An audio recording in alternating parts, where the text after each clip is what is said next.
আসসালামু আলাইকুম প্রিয় দর্শক, আপনাদের সকলকে আমন্ত্রণ জানাচ্ছি অন্য মঞ্চের আলাপচারিতায়। আজকে বেশ কয়েকদিন যাবৎ কোনো কন্টেন্ট দিচ্ছিলাম না, তার কারণ হচ্ছে যে কন্টেন্টগুলো দিচ্ছিলাম না এই জন্যই যে আপনাদের আসলে কি বলবো আমি, বা আমি কি শোনাবো। এই বিএনপি জামাতের এই ছোটোখাটো মারামারি, এখানে হত্যা এখানে হত্যা, এগুলো সব আপনারা প্রতিদিন পেপারে পাচ্ছেন, ফেসবুকে পাচ্ছেন। সুতরাং তেমন কোনো নতুন খবর ছিল না। আর এর ভিতরে একটু অসুস্থ থাকার কারণেও আসলে এই অবস্থা, যেটা আপনারা হয়তো চেহারা দেখেই বুঝতে পারছেন, এখনো শেভ করা হয়নি। তো আজকে এই মুহূর্তে আপনাদের যে গরম খবরটা দিতে আসে সেটা হচ্ছে যে 12ই ফেব্রুয়ারি যে নির্বাচন, এটা ভেস্তে যাচ্ছে। এবং এটা ভেস্তে যাচ্ছে, এটা 7 তারিখের ভেতরেই আপনারা সবাই জানতে পারবেন। 6 তারিখ বা 7 তারিখে ডিক্লারেশন হয়ে যাবে যে এই নির্বাচন হবে না। এবং আজকে রাতে এখন পর্যন্ত যদি নাও জেনে থাকেন, আগামীকাল থেকে দেখবেন যে বিএনপি পিছু টান দিচ্ছে। কারণ বিভিন্ন জায়গায় বিএনপি পেচকিতে পড়ে গেছে, বিএনপি নির্বাচন বয়কটের চেষ্টা চলছে, বিএনপি বয়কট করেও দিতে পারে এবং করে দেওয়ার সম্ভাবনাই 80%। তাহলে থাকলো বাকি দুই, জামাত আর এনসিপি, এই দুইটাকে দিয়ে নির্বাচন হবে না। এখন আপনারা বলতেন যে হঠাৎ কেন বিএনপি এখান থেকে, তার কারণ হচ্ছে যে আপনি দেখেন যে এই যে নির্বাচন নিয়ে মানে হা না ভোট নিয়ে সরকার যেভাবে প্রচার প্রচারণা, এটা হয় না। এটা কোনো তত্ত্বাবধায়ক সরকার বা কোনো ইন্টারিম গভর্নমেন্ট বা কোনো নিরপেক্ষ সরকার, সে তো বলতে পারে না আপনি কোথায় ভোট দিবেন আর কোথায় ভোট দিবেন না, সেটা বলবে বিভিন্ন দলগুলো। সেটা না করে এখানে সরকার 14,000 কোটি টাকা ব্যয় করছে শুধুমাত্র হা না ভোটে হাঁকে জিতানোর জন্য, যেটা নিয়েই প্রথমেই বেজে গেল যে পেস্কি। এবং বিএনপিকে হুমকি ধমকি দেওয়া হচ্ছে, বিভিন্নভাবে দেওয়া হচ্ছে, যার কারণে সম্ভবত গতকাল তারেক জিয়া কোনো এক জায়গায় হাঁ ভোটের পক্ষে বলেছেন। কিন্তু হয়ারাজ যেখানে বিএনপির লোকজন, এই যে আমি যেখানে থাকি এখানে যে পোস্টাল ব্যালট গেছে সব না ভোট ছিল, সবাই না ভোট। এরপরও তারেক কিন্তু এটা বলানো হয়েছে এবং তারেক জিয়া সম্ভবত বুঝে ফেলছে যে উনি হাতে বলুক আর নাতে বলুক, উনি ধানের শীষে দাঁড়াক আর যেখানেই দাঁড়াক, বিএনপির কপালে মূলা ঝুলাই দিছে। মানে ওই যে গাধারে যেমন সামনে গাজর ঝুলাই দিয়া দৌড়ানো হয়, ওই রকম ঝুলাই দিছে, ওনারা ক্ষমতায় যেতে পারবে না। এটা সম্ভবত বিএনপি বুঝে গেছে, যদি সুবুদ্ধির উদয় হয়। আর এছাড়াও ইন্টারন্যাশনালি কিছু খেলাও চলছে এখন। যেমন দেখেন যে ভারতের সাথে ইউরোপীয় ইউনিয়নের চুক্তি, ওইদিকে ল্যাটিন আমেরিকার চুক্তি, এইদিকে আপনার কানাডার চুক্তি, ওইদিকে আবার চায়নার সাথে কানাডার চুক্তি, এগুলো সব মিলে জিও পলিটিক্সে একটা বিশাল গ্যাপ তৈরি হয়েছে বা শূন্যতা আছে, যেটা আমেরিকাকে কোণঠাসা করেছে। এখন আমেরিকা নিজেরাও এখন আবার ভারতের সাথে চুক্তি করার জন্য চাইতেছেন এবং এই চুক্তি হয়েও যাবে। তবে এই চুক্তি হওয়ার আগে ভারতের সেই ডোজ যে আমার আশপাশে, এটা আপনি এটা মনে করেন না যে ভারত বলছে যে বাংলাদেশে শেখ হাসিনাকে এনে বসো, না না না না। ভারত বলছে যে আমার আশপাশের যে দেশগুলো আছে এগুলা তো অস্থিতিশীল পরিবেশ থাকলে আমার ক্ষতি, সুতরাং আমি চাই এখানে স্থিতিশীল পরিবেশ থাকুক, কোনো মৌলবাদীর উত্থান না হোক। আর এই মৌলবাদীর উত্থানটা এখন এই মুহূর্তে কোথায়? বাংলাদেশে। সুতরাং এইটাকে ঘাট চাইপা ধরতে হবে। আর সবচেয়ে বড় কথা যে বিশ্বের অনেক নামি দামি হিউম্যান রাইটস সংস্থা, বেশ কিছু আপনার সংসদীয় সদস্য, যে ব্রিটেন, কানাডা, বেশ কিছু, মানে এটা হাইফাই অনেক লোক, সবাই ইনক্লুসিভ নির্বাচন। এবং আপনারা যেটা জানেন যে শেখ হাসিনা নিজেও বলেছে আমরা আমাদের সময় নির্বাচন খারাপ হতে পারে, শেখ হাসিনা এই কথাটা কিন্তু বলছে যে খারাপ হতে পারে, কিন্তু তাই বলে আমরা তো কাউকে নিষিদ্ধ করে ইলেকশন করি, তারা আসে নাই সেটা অন্য ব্যাপার। তারা আমাদের নিষিদ্ধ করে আমাদের এক্সাইট করে নির্বাচন করতেছে, এটা তো ইনক্লুসিভ হয় না। আমরা যেহেতু 40% লোক আমাদের পক্ষে। এদিকে জাতীয় পার্টিও দাঁড়িয়েছে, জাতীয় পার্টিও যে কোনো মুহূর্তে জাতীয় পার্টি টান দিবে, বয়কট করবে ইলেকশন। তাহলে বয়কট করবে ইলেকশন যদি জাতীয় পার্টি করে ফেলে, সাথে টুকটাক আরও কিছু লোকজন করে ফেলবে, থাকবে জামাত আর বিএনপি। সুতরাং বিএনপি জানে যে ওরাও এখানে করতে হবে। আপনার ঠিক 15ই ফেব্রুয়ারি ইলেকশনের মতোই হতে যাচ্ছে। তার মানে ইলেকশন হবে না 7 তারিখের ভিতরে, এই ইলেকশনটা বয়কট হবে বলে এই মুহূর্তে পর্যন্ত আমার কাছে গ্যারান্টেড নিউজ। এবং এই নিউজটা আমরা আগামী 2-4 দিনের ভিতরে আরও ভালোভাবে বুঝতে পারবো। সুতরাং দেখতে থাকেন, চোখ কান খোলা থাকেন, যেই মুহূর্তে যেই নিউজ আসবে সেই নিউজই আমি আপনাদের কাছে নেব। দোয়া করবেন আমার জন্য। জয় বাংলা, জয় বঙ্গবন্ধু। মাহফুজ আলম নিজে ফেসবুকে স্ট্যাটাস দিয়ে দিয়ে ভীষণ জামাত বিরোধী। তিনি বারবার জামায়াতে ইসলামীকে যুদ্ধাপরাধের জন্য কাফফারা দিতে হবে, জামায়াতে ইসলামী 1971 সালের জন্য ক্ষমা না চাইলে সেই দলের রাজনীতি করার কোনো অধিকার নাই, এ ধরনের নানা কথা বলে বারবার জামায়াতে ইসলামীকে এই পুরো সময়টা ধরে খেপিয়ে এসেছেন। সেই মাহফুজ আলমের ভাই তিনি কিন্তু আবার লক্ষ্মীপুর আসন থেকেই নির্বাচন করছেন শাপলাকলি নিয়ে, এনসিপির প্রার্থী হিসেবে, জামায়াতের সমর্থিত প্রার্থী হিসেবে। ভাবুন, ভাই নির্বাচন করছেন জামায়াত সমর্থিত প্রার্থী হিসেবে, বাবা করেন বিএনপি, ছেলে হয়েছেন মাস্টারমাইন্ড মন্ত্রী, এবং তিনি এরপরে আবারও মন্ত্রী বা উচ্চকক্ষে আসন পাবেন। বাংলাদেশের সাবেক তথ্য উপদেষ্টা মাহফুজ আলম, যাকে কিনা ডক্টর মোহাম্মদ ইউনূস সেই আমেরিকায় নিয়ে গিয়ে ক্লিন্টন ফাউন্ডেশনে মাস্টারমাইন্ড হিসেবে পরিচয় করিয়ে দিয়েছিলেন, সেই মাস্টারমাইন্ড মাহফুজ আলম এমন এক মন্তব্য করেছেন যে মন্তব্যকে নিশ্চিতভাবে তার আরেকটি মাস্টার স্ট্রোক হিসেবে অভিহিত করতে হয়। মাহফুজ আলম এ ধরনের মন্তব্য করে সাধারণত ফেসবুকে স্ট্যাটাস দিয়ে কিছুক্ষণের মধ্যেই সেই স্ট্যাটাস তুলে নেন। তবে এই রকম একটা মন্তব্য তিনি একটা সংবাদ মাধ্যমের সঙ্গে সাক্ষাৎকারে করবার পর আপাতত তার পক্ষে সেই মন্তব্য তুলে নেওয়া সম্ভব হবে বলে মনে হচ্ছে না। তিনি সংবাদ মাধ্যম ঢাকা স্ট্রিমকে এক সাক্ষাৎকারে বলেছেন যে তারেক রহমান বিএনপি তাকে এই প্রস্তাব দিয়ে রেখেছে যে তিনি মন্ত্রী পদমর্যাদাতেই আগামী সরকারে কোনো একটা পদ পাবেন, সেটা যদি সরাসরি মন্ত্রী নাও হয় তাহলে হয়তো উচ্চকক্ষে তাকে কোনো আসন দেওয়া হতে পারে। মানে ভাবা যায় নির্বাচনটি হয়নি, গণভোটে জুলাই সনদ পাস হবে কি হবে না তার কোনো ঠিক ঠিকানা নাই, কিন্তু এই ভাগাভাগির নির্বাচনে তার মানে এরা প্রত্যেকে এমনকি উচ্চকক্ষের আসনগুলো এরই মধ্যে ভাগ করে নিয়েছেন। মাহফুজ আলম উপদেষ্টা পদ ছেড়েছেন বটে, কিন্তু bdnews24.com সবেই এই খবর ছেপেছে যে 2 মাস আগে পদত্যাগ করলেও এখন পর্যন্ত সরকারি বাসাতেই আছেন আসিফ এবং মাহফুজ আলম সেই সরকারি বাসায় আছেন সেটা অস্বীকারও করেন নাই bdnews24কে।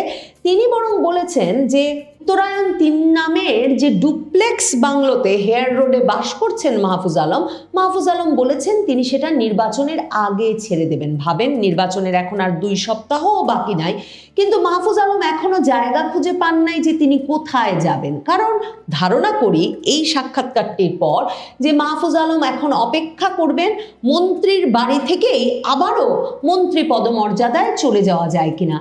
তার মানে এই যে উচ্চকক্ষের পরিকল্পনাটা ফেঁদেছেন মাহফুজ আলমরা নতুন বন্দোবস্তের নামে, জুলাই সনদের সংস্কার প্রস্তাবের নামে, সেটা এ কারণেই তারা করেছেন যে তাদের মতো যারা কিনা হঠাৎ কোথা থেকে এসে একেবারে ক্ষমতার কেন্দ্রে বসে এখন নিরাপদে আর কোথাও যাওয়ার জায়গা পাচ্ছেন না দেশের মধ্যে, তাদেরকে আসলে মন্ত্রী পদ ছাড়া বা মন্ত্রী পাড়া ছাড়া আর নিরাপত্তা দেওয়া যাবে কোথায়।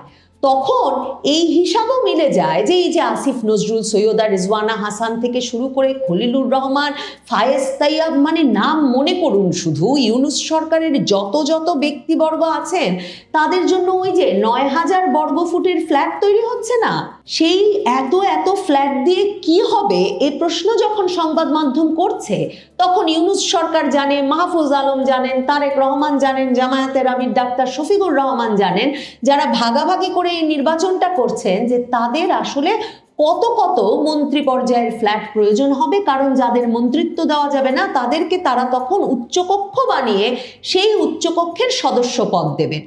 মাহফুজ আলম লক্ষ্মীপুর 1 আসন থেকে বিএনপির মনোনয়নে নির্বাচন করবেন, এটা কিন্তু একটা জল্পনা বরাবর ছিল। কারণ মাহফুজ আলমের বাবা তিনি সেই ইউনিয়ন বিএনপির নেতা, এই 2025-এও তিনি ইউনিয়ন বিএনপির সাধারণ সম্পাদক নির্বাচিত হয়েছেন এই উপদেষ্টা মাহফুজের বাবা। কাজেই কথা ছিল, ধারণা করা হচ্ছিল যে মাহফুজ আলম লক্ষ্মীপুরে বিএনপির টিকেটে নির্বাচন করবেন। তো নির্বাচন যতই এগিয়ে আসতে থাকলেও মাহফুজ আলম বলতে থাকলেন যে তার নির্বাচনে তেমন আগ্রহ নাই। ঢাকা স্ট্রিমকে দেওয়া এই সাক্ষাৎকারেও তিনি বলেছেন তার যেহেতু লক্ষ্য ইন্টেলেকচুয়াল, সাংস্কৃতিক, রাজনৈতিক সচেতনতা বৃদ্ধি, তিনি সবসময় ভেবেছেন নির্বাচনে না লড়ে কি করে রাজনীতির সঙ্গে যুক্ত থাকা যায়। অবশ্যই মাহফুজ আলম, আসিফ মাহমুদের মতো কারো যদি হঠাৎ কপাল খুলে যায়, সরাসরি গিয়ে মন্ত্রী হতে পারেন, তাহলে আপনি নির্বাচনে লড়বেন কেন? আপনি এক মন্ত্রী পদ থেকে আপনি আরেক মন্ত্রী পদ বাগিয়ে নেবেন এবং বরাবরের মতো আপনি মন্ত্রীর বাংলোতেই থাকতে থাকবেন। কাজেই মাহফুজ আলমও বলে বসেন যে নির্বাচনে তার তেমন আগ্রহ নাই। এবং এরপর এখন ঢাকা স্ট্রিমকে তিনি বলছেন যে বিএনপি যেহেতু আগেই লক্ষ্মীপুর 1-এ মনোনয়ন দিয়ে দিয়েছিল, কাজেই তারাও তখন তাকে বোঝায় যে নির্বাচন করার দরকার নাই, বরং নির্বাচনের পরে মন্ত্রীপদ অথবা উচ্চকক্ষের আসন বরাদ্দ থাকবে মাহফুজ আলমের জন্য। মাহফুজ আলম এক বিচিত্র ক্যারেক্টার, মানে বাংলাদেশে কেমন ভাগাভাগির রাজনীতিটা শুরু হয়েছে এটা বোঝবার জন্য মাহফুজ আলমের পরিবারকে বোঝাই যথেষ্ট। মাস্টার মাইন্ড মাহফুজ সরাসরি মন্ত্রী হয়ে গেছেন 5ই আগস্টের পর, এখনো মন্ত্রী বাড়িতে আছেন। বাবা বিএনপির ইউনিয়ন পর্যায়ের সাধারণ সম্পাদক লক্ষ্মীপুরে আছেন। মাহফুজ আলম নিজে ফেসবুকে স্ট্যাটাস দিয়ে দিয়ে ভীষণ জামাত বিরোধী। তিনি বারবার জামায়াতে ইসলামীকে যুদ্ধাপরাধের জন্য কাফফারা দিতে হবে, জামায়াতে ইসলামী 1971 সালের জন্য ক্ষমা না চাইলে সেই দলের রাজনীতি করার কোনো অধিকার নাই, এ ধরনের নানা কথা বলে বারবার জামায়াতে ইসলামীকে এই পুরো সময়টা ধরে খেপিয়ে এসেছেন। সেই মাহফুজ আলমের ভাই তিনি কিন্তু আবার লক্ষ্মীপুর আসন থেকেই নির্বাচন করছেন শাপলাকলি নিয়ে, এনসিপির প্রার্থী হিসেবে, জামায়াতের সমর্থিত প্রার্থী হিসেবে। ভাবুন, ভাই নির্বাচন করছেন জামায়াত সমর্থিত প্রার্থী হিসেবে, বাবা করেন বিএনপি, ছেলে হয়েছেন মাস্টার মাইন্ড মন্ত্রী, এবং তিনি এরপরে আবারও মন্ত্রী বা উচ্চকক্ষে আসন পাবেন। মাহফুজ আলমের এই যে বিস্ফোরক মন্তব্য যে বিএনপি তাকে কথা দিয়ে রেখেছে, তাতে আরেকটা ব্যাপার পরিষ্কার হচ্ছে যে তার মানে এই দলগুলো এরই মধ্যে এমনকি উচ্চকক্ষের যে 100 আসন, সেই আসনগুলো এক রকমের ভাগাভাগি করে রেখেছে। উচ্চকক্ষ গঠিত হবে 100 আসন বিশিষ্ট, এবং জুলাই সনদ অনুযায়ী, মানে তাদের এই সংস্কার প্রস্তাব অনুযায়ী যা আমরা পেলাম 5ই আগস্টের আন্দোলনের ফলশ্রুতি হিসেবে, সেই ফলাফল হিসেবে যা পরিবর্তন ঘটতে যাচ্ছে বাংলাদেশে, তার মধ্যে একটি হচ্ছে সংসদ হবে 2 কক্ষ বিশিষ্ট। উচ্চকক্ষে সিদ্ধান্ত নিয়েছেন এই রাজনৈতিক দলগুলো যে আনুপাতিক প্রতিনিধিত্ব হারে সদস্য পদ নির্ধারিত হবে। তার মানে যে দল যত শতাংশ ভোট পেয়েছে সে দলের জন্য তত আসন নির্ধারিত হবে। এখন এবি পার্টির ব্যারিস্টার ফুয়াদ মঞ্জু থেকে শুরু করে ছোটখাটো বহু দলের একমাত্র স্বপ্ন হয়ে উঠেছে, যারা কিনা টকশোতে গিয়ে কিংবা গায়ের জোর দেখিয়ে কিংবা অশ্লীল বাক্যবাণ ছুড়ে গত কমাসে বিরাট বিখ্যাত হয়ে উঠেছেন, এদের সকলের লক্ষ্য এখন উচ্চকক্ষ। এবং পত্রপত্রিকার খবরে এটাও বেরিয়ে এসেছে যে এই উচ্চকক্ষে যেহেতু মাত্র 1% ভোট পেলেই একটি সদস্য পদ হলেও পাওয়া যাবে, যেহেতু এটি 100 আসনের, কাজেই এই ছোট দলগুলো এখন থেকেই ঠিক করে রেখেছে কারা কারা কটি করে আসন নেবে ওই উচ্চকক্ষে। তার মানে এই যে নতুন বন্দোবস্তের এত আলাপ করেছেন মাহফুজ আলমেরা, আসলে তারা নতুন বন্দোবস্তটা করেছেন এই যে এরপর তারা আজীবন মন্ত্রী থাকবেন। তার মানে আসিফ মাহমুদ, সজীব ভুইয়ার সঙ্গেও কি এমন কোনো কথা দেওয়া নেওয়া হয়ে গেছে? জামায়াতে ইসলামীর তিনি তো আবার এনসিপির নির্বাচন পরিচালনার কমিটির প্রধান হিসেবে দায়িত্ব পালন করছেন, তারও বিএনপি থেকে নির্বাচন করবেন এমন একটা কথা চালু ছিল।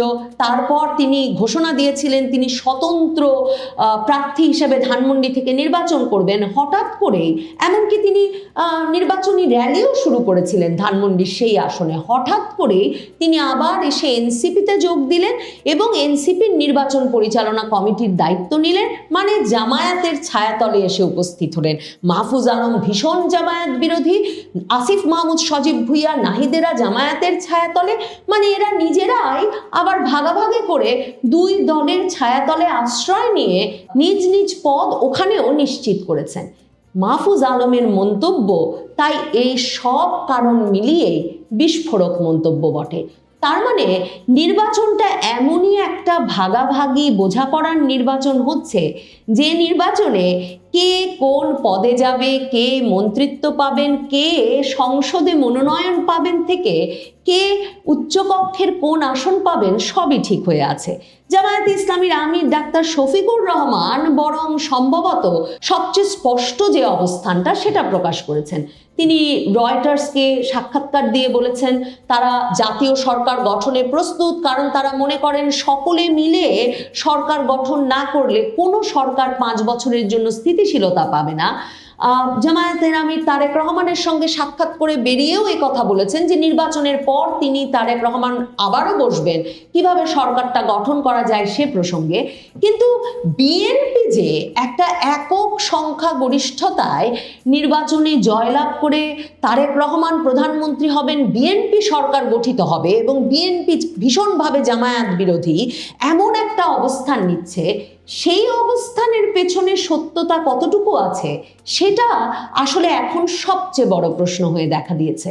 নাকি পুরোটাই একটা সাজানো গোছানো নকশার নির্বাচন চলছে, যেই নকশায় প্রেসিডেন্ট হবেন ডক্টর মোহাম্মদ ইউনূস, তারেক রহমানকে প্রধানমন্ত্রী বানানো হবে, উপপ্রধানমন্ত্রী হবেন ডাক্তার শফিকুর রহমান, মাহফুজ আলম, আসিফ মাহমুদ, সজীব ভুইয়া, আসিফ নজরুল, সৈয়দা রেজওয়ানা হাসান, সকলের জন্যে পদ, 9000 বর্গফুটের ফ্ল্যাট থেকে শুরু করে মন্ত্রিত্বের সকল সুযোগ সুবিধা চিরকালের মতো নিশ্চিত করা হবে।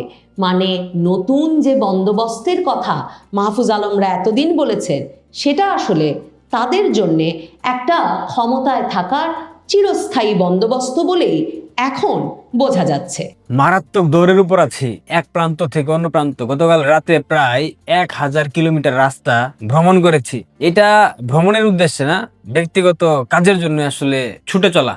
ব্যস্ততার কারণে গত কয়েকদিন থেকে নিয়মিত কোনো ভিডিও আপলোড করতে পারতেছি না, এজন্য অনেক দুঃখ প্রকাশ করছি।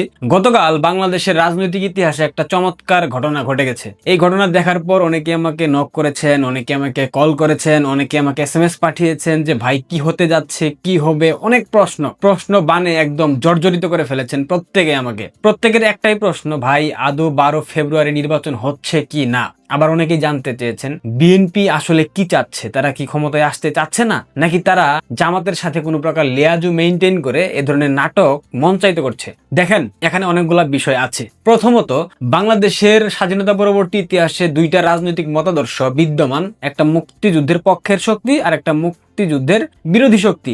মুক্তিযুদ্ধের পক্ষের শক্তি এক বাক্যে বাংলাদেশ আওয়ামী লীগ, আর বাদ বাকি যতগুলা দল আছে ইনক্লুডেড বিএনপি, জামায়াত থেকে শুরু করে সব দল, এরা হচ্ছে মুক্তিযুদ্ধের বিরোধী শক্তি। যদি বিএনপি মুক্তিযুদ্ধের সপক্ষের শক্তি হবার চেষ্টা করত কিংবা মুক্তিযুদ্ধের সপক্ষের শক্তি তাদেরকে দাবি করত, সেক্ষেত্রে গতকাল যেই ঘটনা ঘটেছে এই ঘটনা কোনোদিনও খাম্বা অর্থাৎ পিলার ঘটাতো না। গতকাল তারেক রহমান বিএনপির প্রধান তিনি একটা বক্তব্যে বলে দিয়েছেন সবাইকে হা ভোটে ভোট দিতে, অর্থাৎ 12 ফেব্রুয়ারি যে নির্বাচনের আয়োজন করা হচ্ছে সেখানে নির্বাচন হবে, পাশাপাশি হা এবং না ভোটের যে একটা ব্যাপার আছে সেই হা ভোটে ভোট দেওয়ার জন্য তিনি উৎসাহ প্রদান করেছেন, এক প্রকার আহ্বান জানিয়েছেন। হা ভোটে ভোট দিলে কি হতে পারে এটা নিয়ে আমি আপনাদেরকে বারবার বলেছি, আবারও আপনাদেরকে একটু মনে করিয়ে দিই।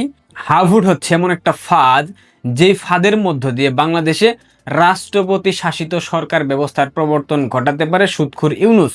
যে ফাঁদের মধ্য দিয়ে অর্থাৎ হা এবং না ভোটে যদি হা জয়যুক্ত হয়, সেক্ষেত্রে বাংলাদেশের বর্তমান 72-এর সংবিধান, যে সংবিধান লাখো শহীদ মুক্তিযোদ্ধার রক্তের বিনিময়ে অর্জিত, যে সংবিধান লাখো সম্ভ্রম হারা মা বোনের ইজ্জতের বিনিময়ে অধিষ্ঠিত, প্রতিষ্ঠিত কিংবা অর্জিত, সেই সংবিধানকে ছুঁড়ে ফেলবে ইউনূস গং। অর্থাৎ সামগ্রিকভাবে আমি যদি বলি, বাংলাদেশের মুক্তিযুদ্ধের মাধ্যমে অর্জিত যে 72-এর সংবিধান, সেই সংবিধানকে ছুঁড়ে ফেলবে এই হা এবং না ভোট। বর্তমানে বাংলাদেশের সরকার ব্যবস্থা মন্ত্রী পরিষদ শাসিত, অর্থাৎ প্রধানমন্ত্রী শাসিত সরকার ব্যবস্থা। এটা পরিবর্তন করে সংবিধান সংস্কারের মধ্য দিয়েও যদি ক্ষমতার ভারসাম্য উন্নয়ন করা হয়, সেক্ষেত্রে প্রধানমন্ত্রী এবং রাষ্ট্রপতির ক্ষমতার মধ্যে যদি একটা ব্যালেন্স করা হয়, তাহলে তারেক রহমান যদি প্রধানমন্ত্রী হয়, সেক্ষেত্রেও কি তিনি তার সর্বোচ্চ ক্ষমতা ব্যবহার করতে পারবেন? কখনোই না। ডক্টর ইউনূস খুব করে চাচ্ছে বাংলাদেশে হা ভোটকে জয়যুক্ত করাতে, যাতে করে তার মনোবাসনাগুলো পূরণ হয়। যে ব্যক্তি গ্রামীণ ব্যাংকের এমডি পদ ছাড়তে চায় না, সে ব্যক্তি প্রধান উপদেষ্টার পদ থেকে সহসায় সরে গিয়ে বিএনপিকে ক্ষমতা দেবে, এমনটা ভাবার কোনো কারণ নাই। সুদখোর ইউনূস একটা পিশাচ, একটা শকুন, বাংলাদেশের ইতিহাসের একমাত্র কেহেরমান। আলিফ লাইলা দেখেছিলেন আপনারা? যারা বাংলাদেশের বিটিভি দেখতেন একটা সময়, সেখানে আলিফ লাইলা দেখাতো প্রতি শনিবার 8টার দিকে। ওইখানে একটা ভিলেন ছিল এক চকটেরা, নাম কেহেরমান। ইউনূস হচ্ছে গিয়া বাংলাদেশের রাজনৈতিক ইতিহাসের একমাত্র কেহেরমান, যে বাংলাদেশকে সবসময় পরাশক্তিদের হাতে তুলে দিতে চায়, যে বাংলাদেশকে সবসময় পরাধীনতার শিকলে আবদ্ধ রাখতে চায়। ইউনূস হচ্ছে বাংলাদেশের রাজনীতির সেই একমাত্র কেহেরমান। এখন গতকাল তারেক রহমান যেই আহ্বান জানালো তাদের ভোটারদেরকে যে হা ভোটকে জয়যুক্ত করতে হবে, হা ভোট জয়যুক্ত হলে বাংলাদেশের মূলত সকল কিছু পরিবর্তন হয়ে যাবে। অর্থাৎ বাংলাদেশের মুক্তিযুদ্ধের মাধ্যমে অর্জিত সংবিধান, মুক্তিযুদ্ধের মাধ্যমে অর্জিত সকল কিছু তারা পরিবর্তন করে ফেলবে। এমন হতে পারে তারা জাতীয় সঙ্গীত পরিবর্তন করে ফেলেছে, এমন হতে পারে তারা মানচিত্র পরিবর্তন করতে চাইবে, এমন হতে পারে তারা জাতীয় পতাকা পরিবর্তন করবে। কারণ এদের মতো দেশদ্রোহী, এদের মতো বদমাশ, এদের মতো রাজাকার, এদের মতো পাকিস্তানি বিজেদের পক্ষে সবকিছু সম্ভব। প্রথমবারের মতো স্বাধীনতা পরবর্তী সময়ে বাংলাদেশে পাকিস্তান অর্থাৎ করাচি থেকে ঢাকা ফ্লাইট, সরাসরি ফ্লাইট চালু হয়েছে। প্রথম যে ফ্লাইট গিয়েছে পাকিস্তানে, সেখানে চুল পরিমাণ জায়গা ছিল না, কোনো সিট খালি ছিল না। তার মানে আপনাদেরকে বুঝে নিতে হবে এদেশে পাকিস্তানপন্থী অনেকগুলা বীজ এখনো অবশিষ্ট আছে, এবং এরা পাকিস্তানি চায়। এরা চায় বাংলাদেশ পশ্চিম পাকিস্তানের একটা অংশ হোক, এরা চায় বাংলাদেশ পূর্ব পাকিস্তান হিসেবে সারা বিশ্বের দরবারে পরিচিতি পাক। যার কারণে কিন্তু তারা এই ধরনের ষড়যন্ত্র করছে। গতকাল তারেক রহমান যে বক্তব্য দিয়েছে একবার শুনে নেন। আপনাদের সকলকে অনুরোধ করব যে ধানের শীষে যেমন সিলটা দিবেন 12 তারিখে, একই সাথে আপনাকে যে দ্বিতীয় ব্যালট পেপারটি দিবে হ্যাঁ এবং না, সেখানে হায়ের পক্ষে দয়া করে আপনারা রায় দিবেন। ফেসিস্ট, স্বৈরাচার, স্বৈরাচার, ফেসিস্ট, কত কথা শুনলাম। আপনারা কি ভাবতে পারেন এই তারেক রহমানের কাছে আমরা কি প্রত্যাশা করব? যে ব্যক্তি তাকে খাম্বা বলে আখ্যা দেওয়া টাইমস ম্যাগাজিনের যেই আর্টিকেল সেটা তার অফিসিয়াল ফেসবুক অ্যাকাউন্টে শেয়ার করে, তাকে খাম্বা লিখে যেটাতে, পডিগাল বয় লিখে যেটাতে, সেটা শেয়ার করে সে পৈশাচিক আনন্দ পায়। তার মতো খাম্বা, হা এবং না ভোটের যে জালিয়াতি কিংবা চক্রান্ত, এটা বুঝবে না, খুব স্বাভাবিক। আর বুঝলেও কিছু করার নাই, কারণ ওই যে তারেক রহমান বাংলাদেশে আসার পূর্বে তো নিকাহ নামায় সই করে আসছে। সেটা হতে পারে ডিপ স্টেটের নিকাহ নামা, হতে পারে আইএসআই এর নিকাহ নামা, হতে পারে সিআই এর নিকাহ নামা, হতে পারে ইউনুস জামাতের নিকাহ নামা। এখন জামাত, ডিপ স্টেট, ইউনুস, আইএসআই যা বলবে তাই শুনতে হবে, না শুনলে তো খবর খারাপ, কারণ পুরান মামলা সব টান দিয়ে বের করে নিয়ে আসবে। সেজন্য হা ভোটে জয়যুক্ত করার জন্য আহ্বান জানিয়েছে। আর বাংলাদেশের ইতিহাসে কখনো হা ভোট হেরে যায় নাই। স্বাধীনতা পরবর্তী সময়ে যতবার হা ভোট হয়েছে, আপনারা দেখেন এরশাদ বলেন, জিয়া বলেন, প্রত্যেকটা হা ভোট জয়যুক্ত হয়েছে। অর্থাৎ হা ভোট না ভোট করাই হয় হাকে জয়যুক্ত করে তাদের যে বিভিন্ন ধরনের স্বৈরাচারী মনোবাসনা সেগুলো পূরণ করার জন্য। এবং বাংলাদেশে সেটাই হচ্ছে। সুদখুরি ইউনুস হানা ভোট দিয়ে বাংলাদেশের রাজনীতিকে, বাংলাদেশের সংবিধানকে ছুঁড়ে ফেলবে, বাংলাদেশের সকল প্রক্রিয়াকে বাধাগ্রস্ত করবে, এবং তাদের যে বিদেশি প্রভু আছে তাদের কাছে সবকিছু বিলিয়ে দিয়ে, সঁপে দিয়ে সুদখুরি ইউনুস এরপর দেশ থেকে চলে যাবে। এইটাই সুদখুরি ইউনুসের একমাত্র মনোবাসনা।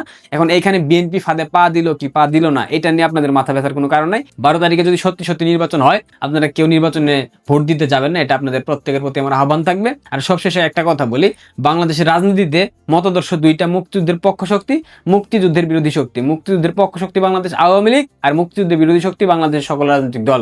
সুতরাং বিএনপি এবং জামাতের মধ্যে যে দ্বন্দ্ব আপনারা দেখতে পাচ্ছেন, এটা কিন্তু একটা লোক দেখানো, একটা স্ক্রিপ্টেড দ্বন্দ্ব। অর্থাৎ এই মুহূর্তে রাজনৈতিক পরিবেশ যদি উত্তাল না থাকে, মাঠ যদি উত্তাল না থাকে, সেক্ষেত্রে নির্বাচনী আমেজটা ঠিকঠাকভাবে আসবে না।